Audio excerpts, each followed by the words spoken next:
Good morning, class. This is the second chapter which I am going to start.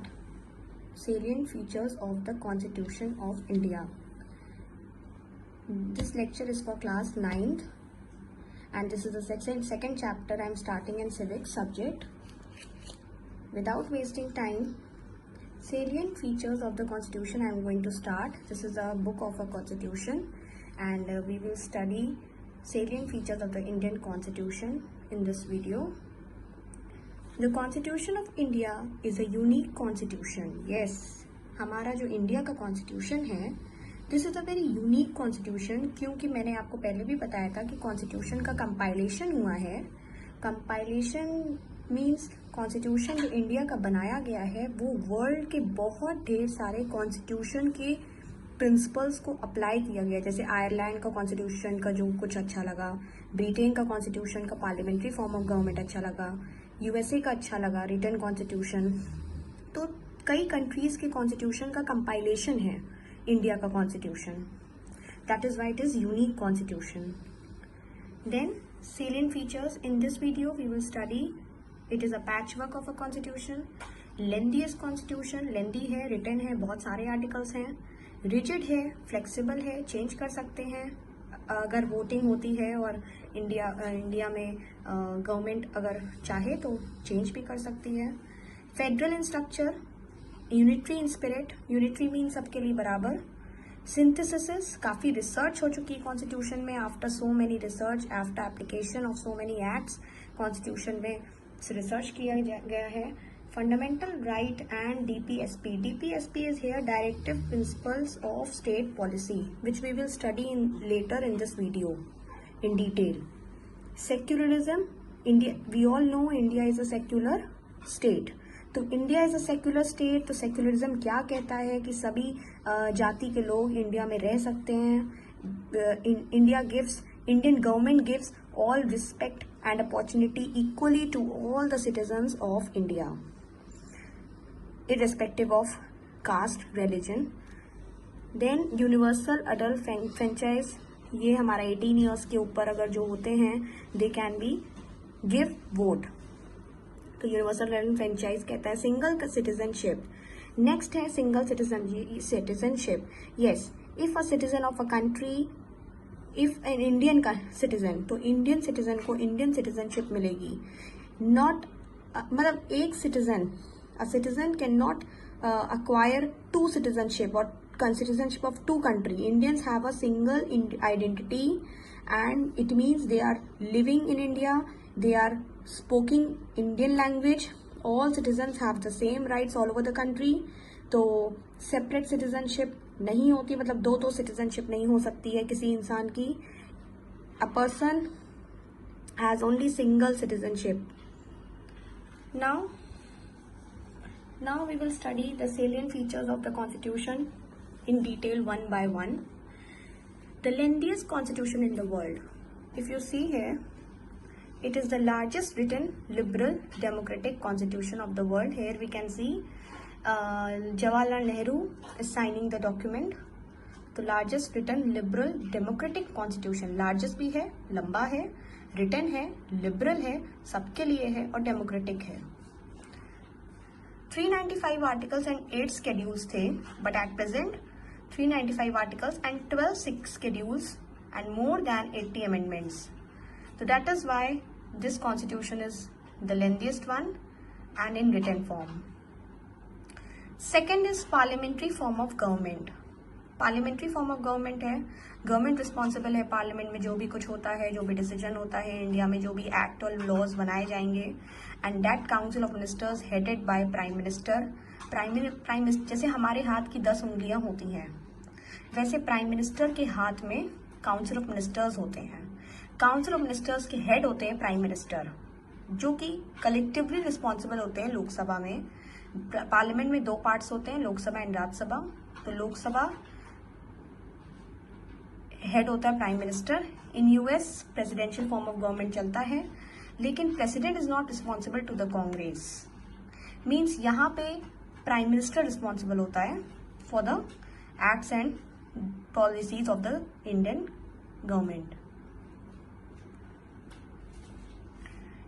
Yes. Vote for a better India.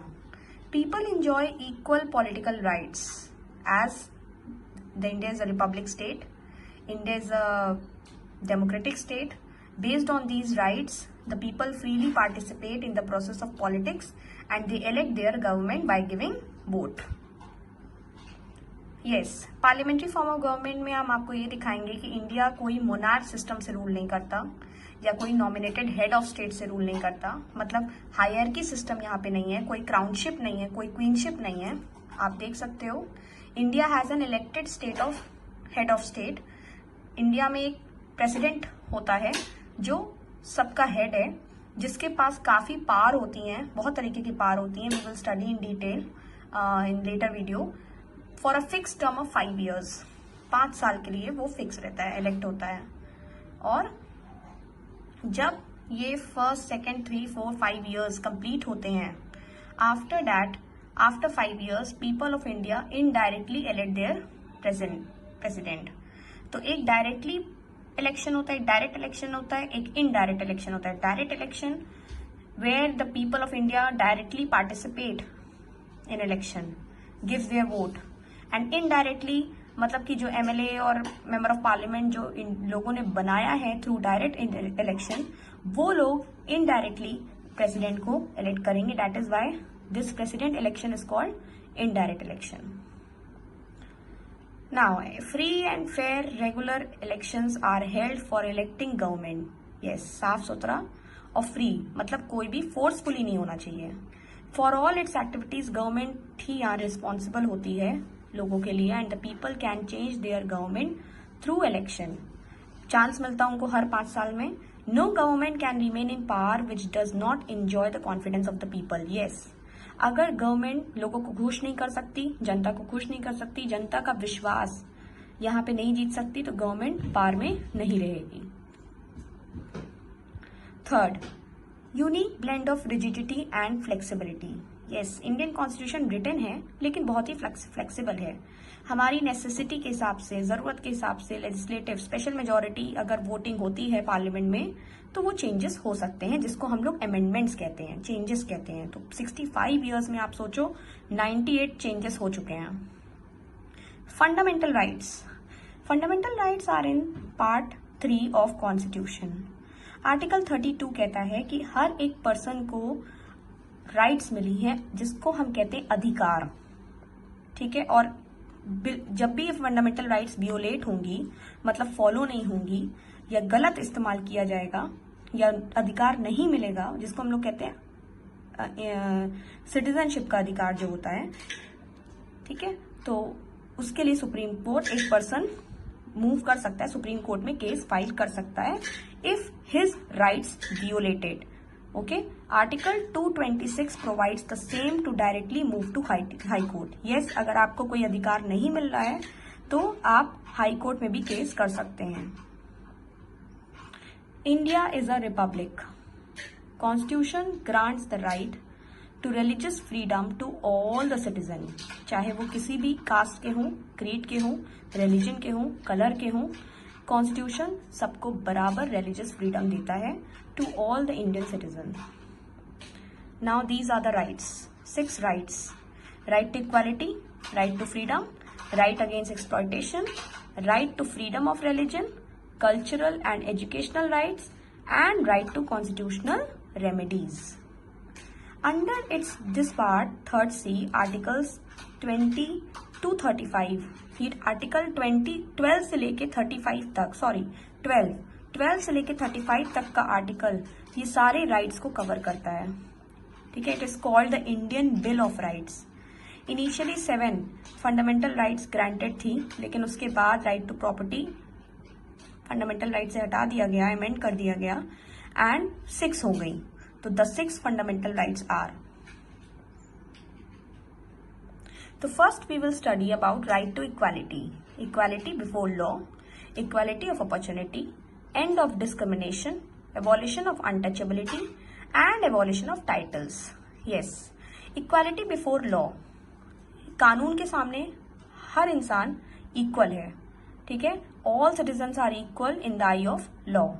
Second, equality of opportunity, हर इंसान को बराबर से हिस्सेदारी मिलेगी या हर इंसान को बराबर से मौका मिलेगा किसी भी एग्जाम को क्रैक करने के लिए, अपॉर्चुनिटी मिलेगी for the job employment anything. Third, abolition of title. हाँ, किसी भी इंसान को आप टाइटल देते हो राज बहादुर या सरकार बोलते हो, सेठ जी बोलते हो, लेकिन उस टाइटल से कानून नहीं दिखता। वो तो सोसाइटी में लोग बुलाने लगते हैं, अरे सेठ जी, अरे बहादुर जी, अरे राज बहादुर, तो इस तरह टाइटल देने लगते हैं in order to give respect. But कानून के हिसाब से इक्वालिटी, मतलब इक्वालिटी राइट्स के according to the equality right सारे लोग इक्वल हैं। तो यहाँ पे टाइटल्स को हम लोग एबॉलिश करेंगे, मतलब रोक करेंगे।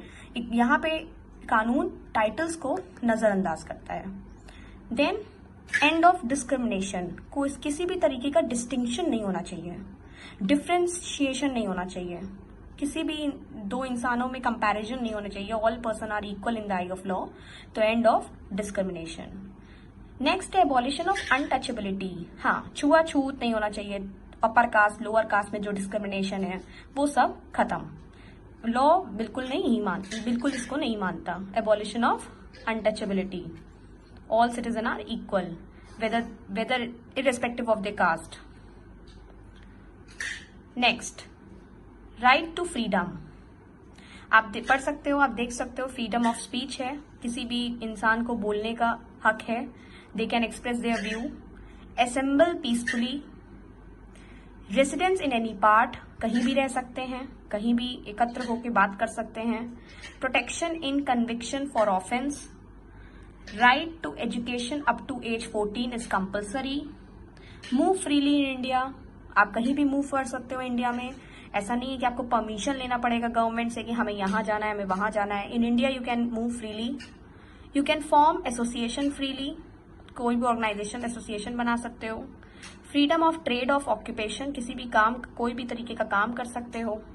Protection of life and personal liberty, protection against arrest and detention, अगर आपको अरेस्ट किया जा रहा है विदाउट एनी वारंट और विदाउट एनी नोटिस या नोटिस और वारंट हो भी, तो भी आप अपने आप को सही साबित करने के लिए आपको ये फ्रीडम मिलती है कि आप प्रोटेक्शन के लिए केस लड़ सकते हो, लॉयर अपॉइंट कर सकते हो। राइट टू प्रॉपर्टी, जिसको अमेंड किया गया है इन 1978, इसको हटाया गया है फंडामेंटल राइट्स की लिस्ट में से। तो ये अब सिंपल लीगल राइट हो गई है।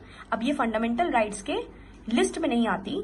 Earlier there was 7 rights, but now there are 6 rights after the amendment, 44th amendment in 1978। तो राइट टू प्रॉपर्टी सेज कि कॉन्स्टिट्यूशन says कि made it clear that कि property could be taken away by the government for public welfare. Since 1950 government ने laws बनाए right to property के लिए। Finally 1973 supreme court gave a decision कि right to property constitution का basic structure नहीं है। तो right to acquire means possess, maintain, आप किसी की प्रॉपर्टी को हक हिस्सा ले सकते हो और उसको चला सकते हो, मेंटेन कर सकते हो। राइट अगेंस्ट एक्सप्लॉयटेशन, किसी भी इंसान को तकलीफ नहीं देना, ह्यूमन ट्रैफिकिंग, ये प्रोहिबिट हुआ है। ठीक है। Prohibition of employment of children, yes, 14 साल के नीचे के बच्चों को या आप माइंस में या चाइल्ड लेबर नहीं कर सकते हो, ये एक्सप्लॉयटेशन होता है, बच्चों से काम कराना और फिर उस हिसाब से पैसा भी नहीं देना, तो वो भी एक्सप्लॉयटेशन होता है। तो प्रोहिबिशन ऑफ ह्यूमन ट्रैफिकिंग, इंसान का गलत फायदा नहीं उठाना है। Right to freedom of religion, practice and propagation of religion, किसी भी रिलीजन को आप फॉलो कर सकते हो, कोई टैक्स नहीं लगता रिलीजन को प्रमोट करने में या फॉलो करने में। थर्ड, मैनेज रिलीजियस अफेयर, अपने जितने भी त्योहार होते हैं, फेस्टिवल्स होते हैं, ओकेजन्स होते हैं, they can manage, people can manage freely and they can celebrate.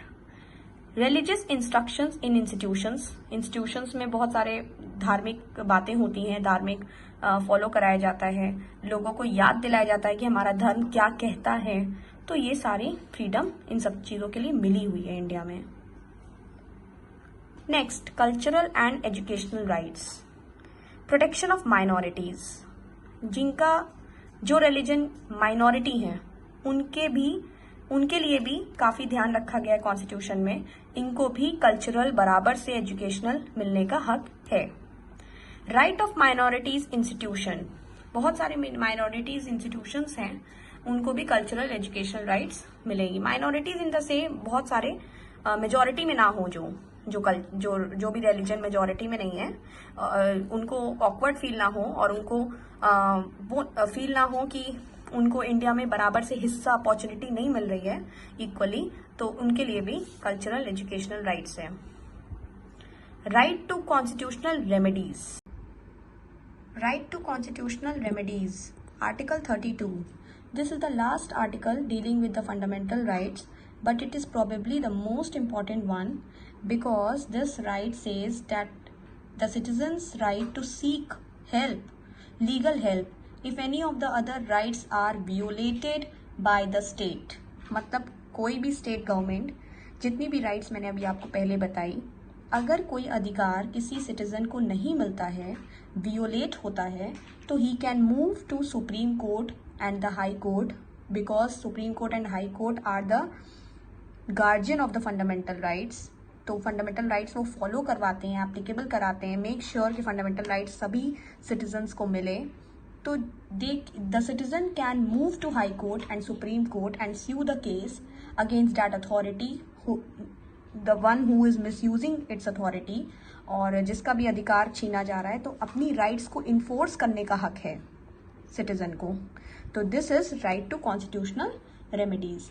Person can take an action, okay, this can be done by the courts। a writ, फिर एक writ होता है, डॉक्यूमेंट होता है, लीगल डॉक्यूमेंट होता है जो कोर्ट इशू करती है टू अ स्टेट और लोअर कोर्ट और a person to do that action, और वो एक्शन कोर्ट लेती है, या किसी पर्सन के लिए, किसी स्टेट के लिए जो भी मिसयूज कर रहा अथॉरिटी फॉर दैट पर्सन, जिस पर्सन ने केस किया है, जिस पर्सन का अधिकार राइट वियोलेट हुई है, तो उसको ठीक करने के लिए। तो this is the remedies for the enforcement of rights. Fifth is directive principles of state policy in part 4। These are the guidelines. ये directive principles of state policy guidelines होती हैं कि कैसे एक सरकार, एक स्टेट गवर्नमेंट या एक कंट्री की गवर्नमेंट, कैसे वो क्या क्या पॉइंट दिमाग में रख के पॉलिसी बनाए। To frame the policies of the government of India, government of the country, ये directive principles of state policy एक गाइडलाइंस हैं, मतलब पॉइंट्स हैं, उस पॉइंट्स को फोकस करके या on the basis of these guidelines government of India frames the policy. This we will study in detail after in this video only. Then sixth, unique blend of federal and unitary features।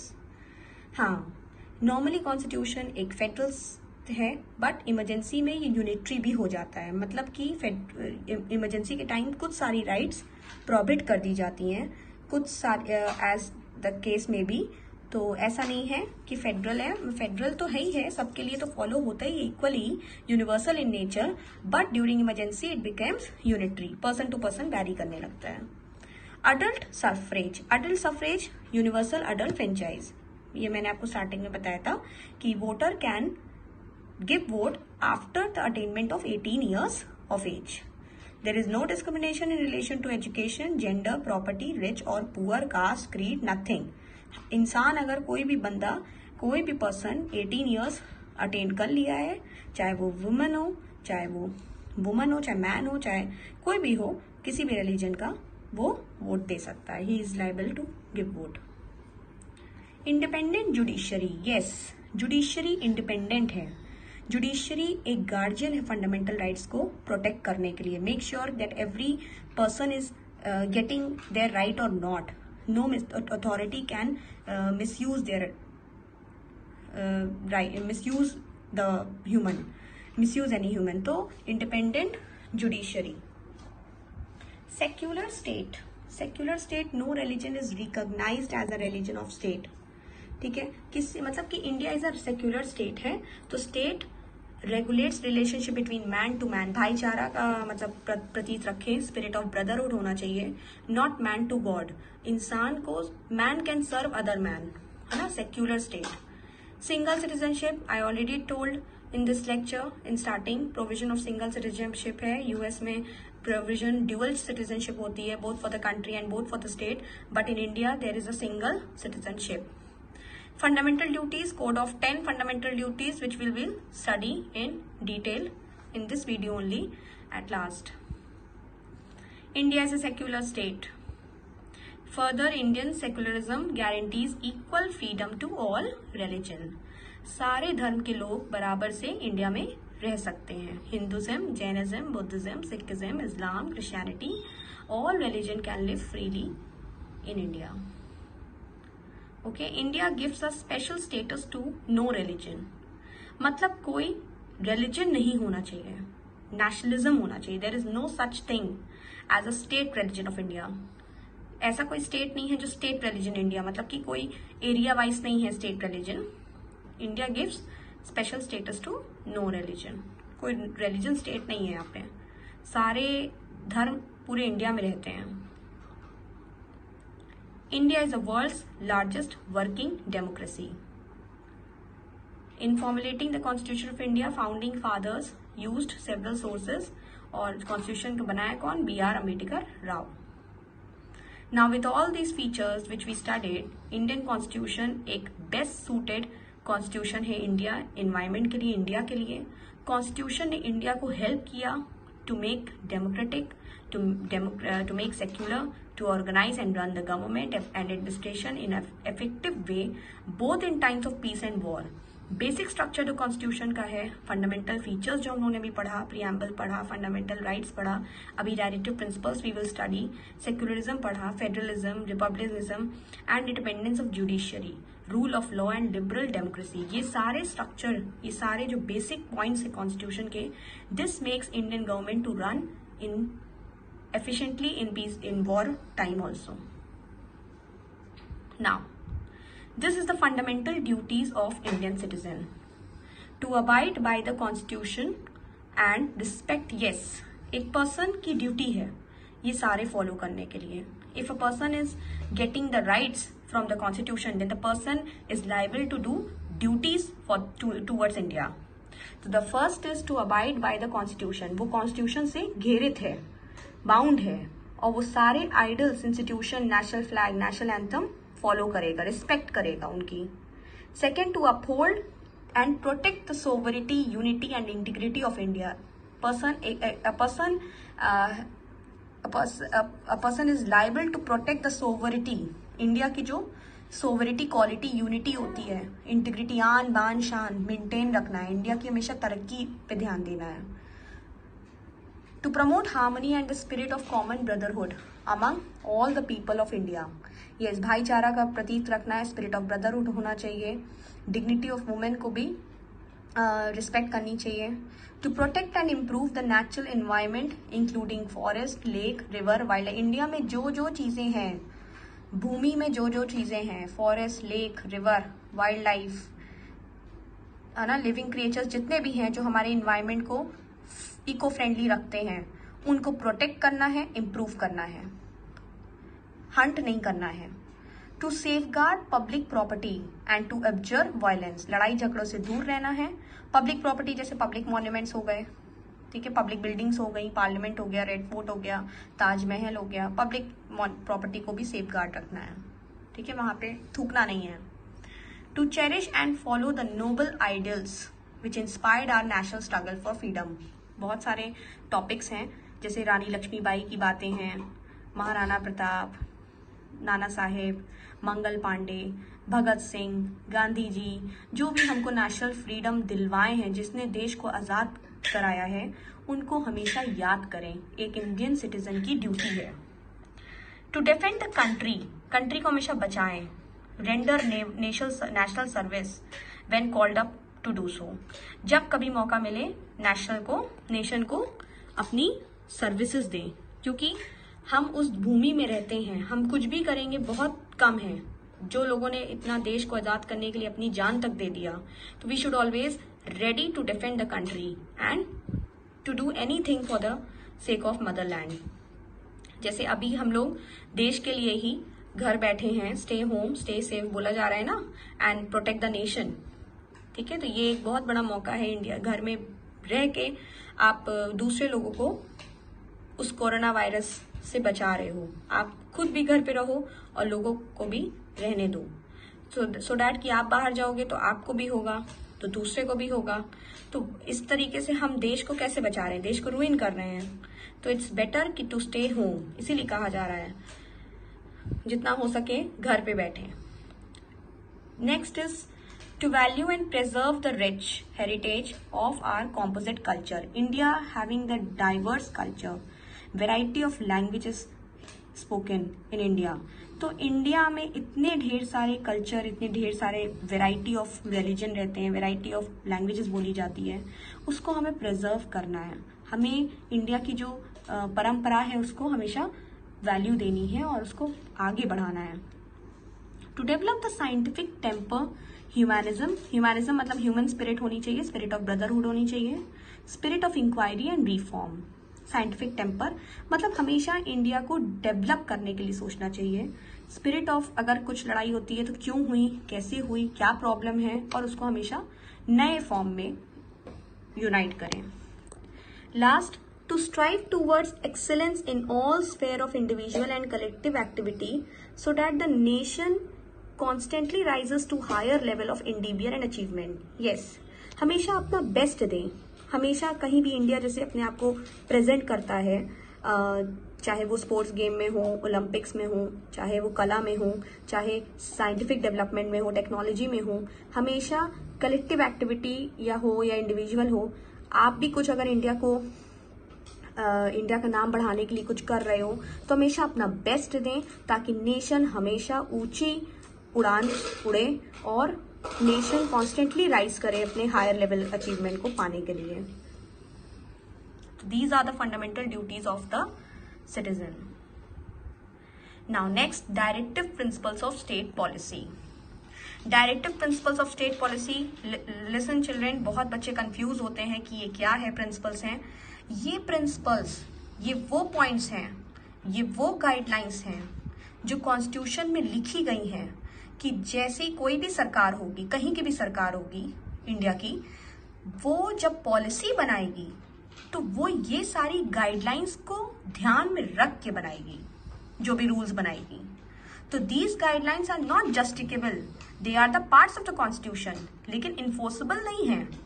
Enforceable fundamental rights हैं, directive principles enforceable नहीं है। Directive principles are just the guidelines, are just the points to keep in mind by the government of India, whosoever is making policies for that country, okay? तो they are not legally enforceable. Separate list of policy guidelines है जो constitution में लाई गई है, जिसको government ध्यान में रखेगी to keep in mind while framing policies of that state.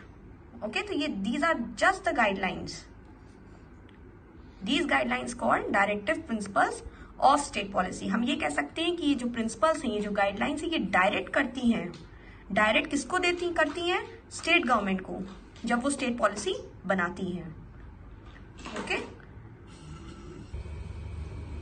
Directive principles in India. The directive principles of state policy are the guidelines or principles given to the central and state government of India. I told in this lecture, in the previous presentation, that these are the principles to keep in mind while framing laws and policies. तो मतलब ये guidelines हैं, ये principles हैं जो एक central state government को दिया जाता है जब वो पॉलिसी और लॉ बनाएगी, उस आधार पे, उस प्रिंसिपल्स के आधार पे वो पॉलिसी बनाएगी। Directive principles of India contained in part 4 of the Constitution of India and they are not enforceable by any court. These principles have been inspired by the directive principles given in the Constitution of Ireland. ये directive principles जो आया है, मैंने आपको बताया है constitution जो India का है वो कंपाइलेशन हुआ है आयरलैंड, ब्रिटेन, अमेरिकन। तो आयरलैंड के कॉन्स्टिट्यूशन से डायरेक्टिव प्रिंसिपल्स का ये जो कंसेप्ट है ये इंडिया के कॉन्स्टिट्यूशन में डाला गया है। And also by the principle of Gandhism relate to social justice, economic welfare, foreign policy and legal administrative matters में लोगों को गांधीज्म फिलोसफी के हिसाब से director principles, these are the reasons for why the director principles incorporated in the Constitution of India. So this is the meaning of directive principles of state policy. Now next, directive principles of state policy classification. तो socialist principles, Gandhian principles, liberal principles.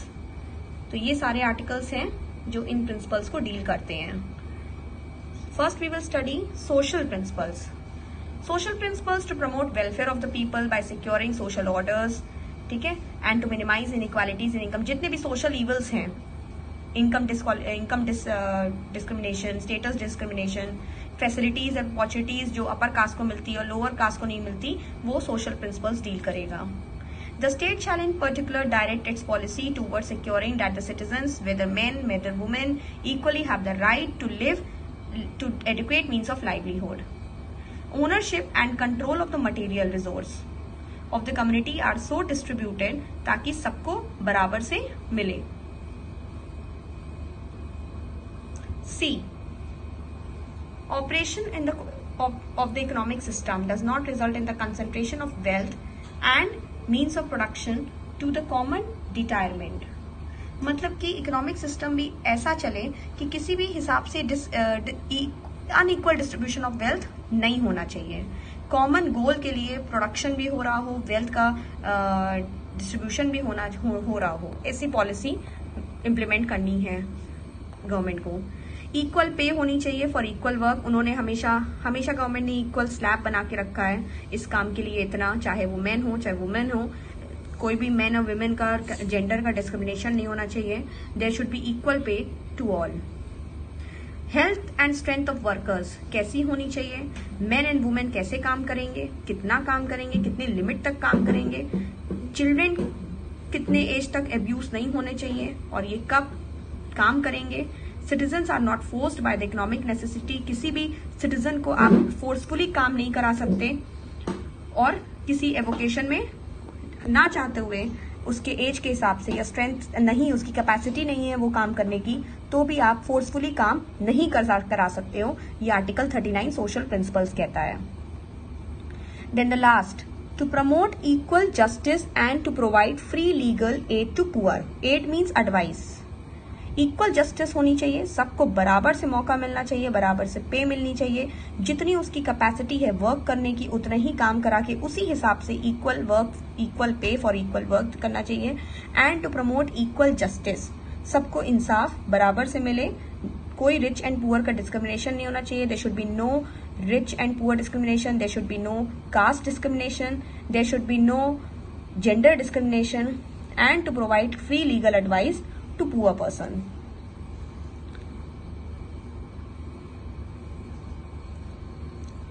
Next, to secure right to work, to education and public assistance in case of unemployment, old age, sickness and disablement. सबके लिए सरकार ने rules बना के रखे हैं और सबके लिए उस हिसाब से उन्होंने लीवरेज भी दी हुई है. डिसेबल हैं, सिकनेस है, ओल्ड एज पीपल के लिए, अनएम्प्लॉयमेंट के केस में सिक्योर पॉलिसीज बना के रखी हैं, पब्लिक हेल्प दी जाती है.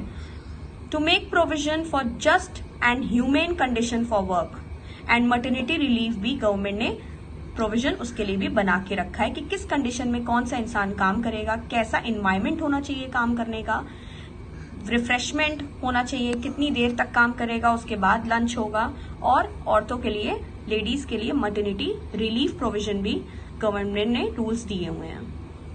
Next is to secure a living wage, a decent standard of life. एक इंसान एक डिसेंट लाइफ बिता सकता है, कल्चरल अपॉर्चुनिटीज कर सकता है, and to secure a living wage. और कितनी वेज कितने काम के लिए वो भी प्रिंसिपल्स वो भी फिट प्रोविजन बना के रखा गया है, स्केल बना के रखा गया है by the government. Next, to take steps to secure the participation of workers in management of industries. हाँ, वर्कर्स का पार्टिसिपेशन, उनको बोनस देना, उनको और एक्टिव रोल उनको पार्ट कराना और वो इंटरेस्ट लेके पार्ट करें, वो और टेक्निकल नो हाउ मतलब कि टेक्नोलॉजी सीखें और वो मशीन चलाना सीखें, वो खुद वॉलंटरली आए अपने आप तो इंडस्ट्रीज को मैनेज करने के लिए। तो वर्कर्स का पार्टिसिपेशन होना भी बहुत जरूरी है, उसके लिए भी गवर्नमेंट जो है कुछ ना कुछ पॉलिसीज करती रहती है टू सिक्योर देम। वर्कर का एनवायरमेंट कैसा होना चाहिए, workers environment for the work, to raise the level of nutrition and the standard of living of people and to improve public health. Yes, आप देखते हो कि गवर्नमेंट बहुत सारी योजनाएं चलाती हैं पब्लिक हेल्थ के लिए, पब्लिक पोलियो चलाती है, वैक्सीनेशन चलाती है, लेवल ऑफ न्यूट्रिशन मेंटेन रखती है। आए दिन आप देखोगे रेडियो में भी ऐड आता है कि बच्चों के लिए आता है, बर्थ जो न्यू बॉर्न बेबीज है उनके लिए आता है, प्रेग्नेंट वुमेन के लिए आता है। तो गवर्नमेंट ने हमेशा न्यूट्रिशन के लेवल को, स्टैंडर्ड ऑफ लिविंग रेज करने के लिए और पब्लिक हेल्थ को भी इम्प्रूव करने के लिए पॉलिसीज लाती रहती है और काम करती रहती है। तो these are the social principles. Next is Gandhian principles, जिसकी वजह से डायरेक्टिव प्रिंसिपल्स आया कॉन्स्टिट्यूशन में।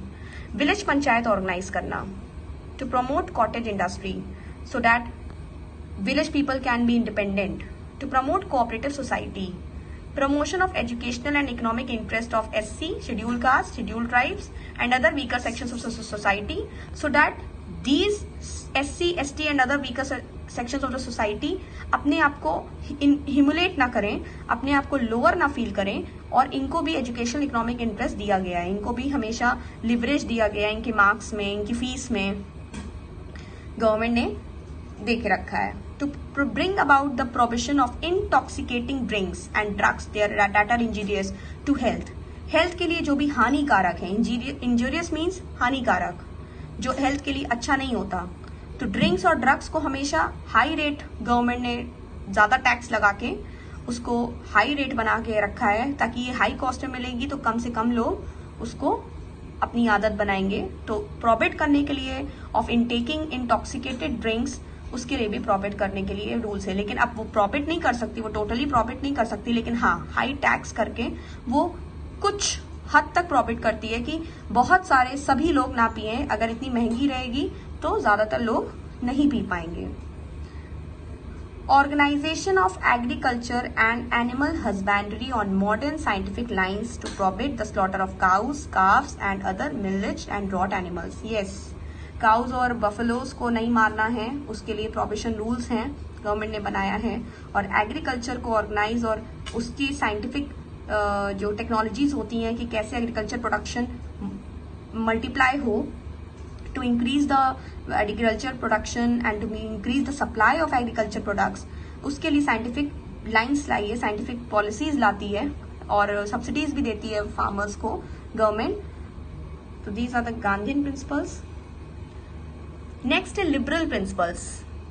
लिबरल प्रिंसिपल्स मीन्स हर सिटीजन के लिए एक रूल ऑफ कंडक्ट है, तो मतलब कैसे रहना है, यूनिफॉर्म सिविल कोड है सभी सिटीजन्स के लिए।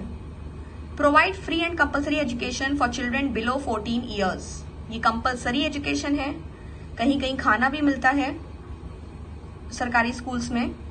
तो article 45 says to provide free and compulsory education for children below 14 years.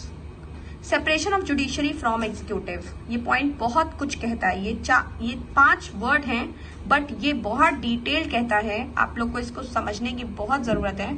Separation of judiciary from executive मतलब एग्जीक्यूटिव देखो हो गई president, parliament, director, managing director, ये एग्जीक्यूटिव होते हैं। जो टॉप मैनेजमेंट होती है उसको एग्जीक्यूटिव कहते हैं। जुडिशरी जो जस्टिस करती है, जैसे हाई कोर्ट जजेस, सुप्रीम कोर्ट जजेस, जजेस का काम अपना है, एग्जीक्यूटिव का काम अपना है। एग्जीक्यूटिव एडमिनिस्ट्रेशन देखता है, जुडिशरी जस्टिस देता है। बट जुडिशरी एग्जीक्यूटिव, अगर फॉर एग्जाम्पल जुडिशरी का कोई भी पर्सन एग्जीक्यूटिव का पर्सन नहीं हो सकता, मतलब a single person can not act as both, either in the judiciary department or in executive department, और उसका कोई लिंक भी नहीं होना चाहिए। जुडिशरी अपना काम खुद करेगा, इंडिपेंडेंट होनी चाहिए जुडिशरी, वो अपने according to the constitution, according to the principles of the constitution and guidelines, अपने हिसाब से वो जस्टिस और पनिशमेंट देगा। एग्जीक्यूटिव का उसमें कोई रोल नहीं होना चाहिए, ये कॉन्स्टिट्यूशन कहता है। और ये सभी जगह प्रिंसिपल्स भी कहता है, मतलब सभी जगह इसको फॉलो किया जाता है। Judiciary should be independent from executive, this line says too much.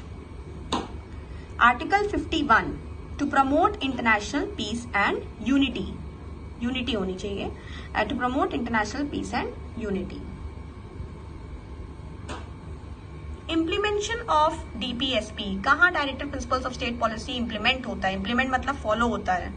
तो जब कॉन्स्टिट्यूशन कमेंस हुआ, स्टार्ट हुआ, बहुत सारे लेजिस्लेशंस आए डीपीएसपी मतलब कि directive principles of state policy को इंप्लीमेंट कराने के लिए। तो फर्स्ट अमेंडमेंट एक्ट भी आ गया for implementing land reforms change होने लगे। आफ्टर दैट 4th, 17, 15 कई अमेंडमेंट्स आने लगे चेंजेस के लिए। Government position as the regard uniform civil code is that the matter. कई लेजिस्लेशन आने लगे कि वर्कर्स कैसे किस कंडीशन में काम करेंगे, वो भी प्रिंसिपल्स ने फिट किया। Now next, distinction between fundamental rights and directive policy principles, ये बहुत इंपॉर्टेंट पॉइंट है, ये आपके बोर्ड्स में आता है। This is a very important part of this chapter. Distinction हम तुरंत ओवरव्यू करेंगे। डिस्टिंक्शंस, फंडामेंटल राइट्स नेगेटिव हैं, दीज आर नेगेटिव। क्यों? क्योंकि अगर आपको कोई चीज नहीं मिल रही है, आपको कोई चीज करने को नहीं दिया जा रहा है, तो राइट्स नेगेटिव हो गई, आप उसके लिए केस लड़ोगे, आप उसके लिए कोर्ट जाओगे। डायरेक्टिव प्रिंसिपल्स पॉजिटिव होती हैं, हमेशा पॉजिटिव होती हैं, आप उसके लिए केस नहीं लड़ोगे, आप एज रिक्वायर्ड स्टेट, ये डायरेक्टिव प्रिंसिपल्स स्टेट गवर्नमेंट को बताती हैं कि क्या करना है, टू डू सर्टन थिंग्स। तो directive principles are always positive, fundamental rights are negative, क्योंकि ये प्रोहिबिट करती हैं स्टेट को कि अगर ये नहीं फ्रॉम डूइंग सर्टेन थिंग, ये रोकती हैं और ये करवाती हैं। These are justiciable, they are legally enforceable by the court, they are not justiciable, they are not legally enforceable by the court. अगर डायरेक्टिव प्रिंसिपल्स फॉलो नहीं हो रहा है तो आप उसके लिए कोर्ट नहीं जाओगे, लेकिन अगर फंडामेंटल राइट्स आपको नहीं मिल रही हैं तो आप उसके लिए कोर्ट में लड़ सकते हो। They aim at establishing political democracy in the country. They aim at establishing political democracy in the country. Fundamental rights होने से बराबर से सबको हक मिल रहा है, जस्टिस मिल रहा है, मिलेगा। बट डायरेक्टिव प्रिंसिपल्स ये इस्टेब्लिश करती हैं, ये सोशल इकोनॉमिक डेमोक्रेसी लाएंगी। Aim at establishing, these have legal sanctions, they have moral political sanctions, they promote welfare of individual, they promote welfare of the state, welfare of the community। ये पूरे state के लिए देख रही हैं, ये किसी इंडिविजुअल के लिए होता है। The courts are bound to declare law violate of any of the fundamental rights as unconstitutional and invalid। courts are bound मतलब कि courts बंधी होती हैं, फंडामेंटल राइट से मजबूर होती हैं, लॉ को वियोलेट करेंगी। फंडामेंटल राइट्स अगर फॉलो नहीं हो रही है या इनवैलिड नहीं हो रहा, एप्लीकेबल नहीं हो रहा किसी सिटीजन पे, लेकिन यहाँ पे कोर्ट्स डिक्लेयर नहीं कर सकती कि ये लॉ वियोलेट है, ये लॉ इनवैलिड है, नहीं कर सकती, क्योंकि डायरेक्टिव प्रिंसिपल्स लॉ नहीं है। अनकॉन्स्टिट्यूशनल, इनवैलिड नहीं बोल सकती, can not declare like this. However directive principles law को वैलिड बनाती हैं और रूल्स लाती हैं कि लॉ वैलिड रहे।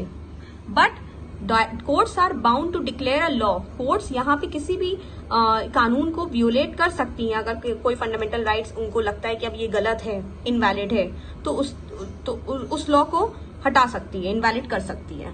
तो बहुत बड़ा डिफरेंस है, there is a huge difference between fundamental rights and directive principles.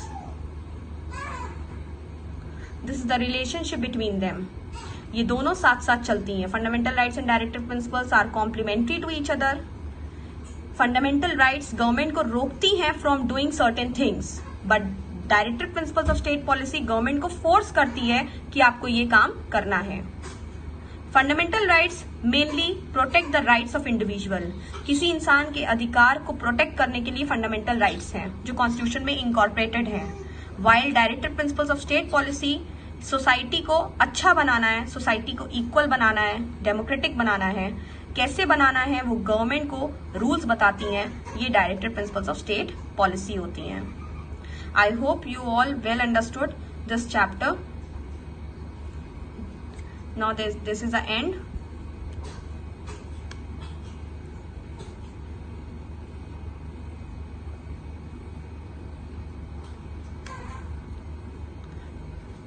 I wish you all happy learning, and the next chapter we will start very soon in the next video.